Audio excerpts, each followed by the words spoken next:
జొన్నలతో ఎప్పుడైనా ఇలా ట్రై చేశారా? మంచి వెయిట్ లాస్ రెసిపీ చాలా క్విక్ అండ్ ఈజీగా ఎలా చేయాలో చూసేద్దాం. ముందుగా ఒక కప్పు జొన్నలు పచ్చే కానీ తెల్లవి కానీ మంచిగా కడిగేసుకొని 12 అవర్స్ పాటు కంపల్సరీగా నానబెట్టుకోవాలి.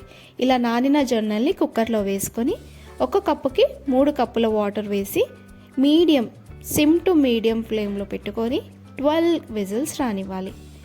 ఇలా ఉడికించిన జొన్నల్ని మనకి ప్రెషర్ అంతా పోయిన తర్వాత మూత తీసి చూస్తే చూడండి, మనకి జొన్నలు కూడా మంచిగా ఉడికిపోయాయి. ఇప్పుడు దీన్ని స్ట్రైనర్లో వేసి పక్కన పెట్టుకోవాలి.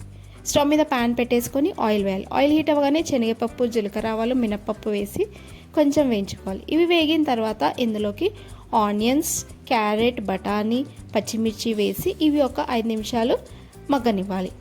మగ్గిన తర్వాత ఇందులోకి కొంచెం ఉప్పు, పసుపు వేసి కలిపేసుకోవాలి. ఇందాక మనము ఉడికించుకున్న జొన్నలు ఉన్నాయి కదా, అవి కూడా ఇందులోకి వేసి కలిపేసుకోవాలి. మనం ఆల్రెడీ ఉడికించినాయి కాబట్టి పెద్దగా మళ్ళీ దీన్ని ఒక 5 to 10 minutes అలా అవసరం లేదు. జస్ట్ కొత్తిమీర ఇంకా నిమ్మకాయ పిండేసుకొని సర్వ్ చేసుకోవడమే, అంతే, చాలా ఈజీ.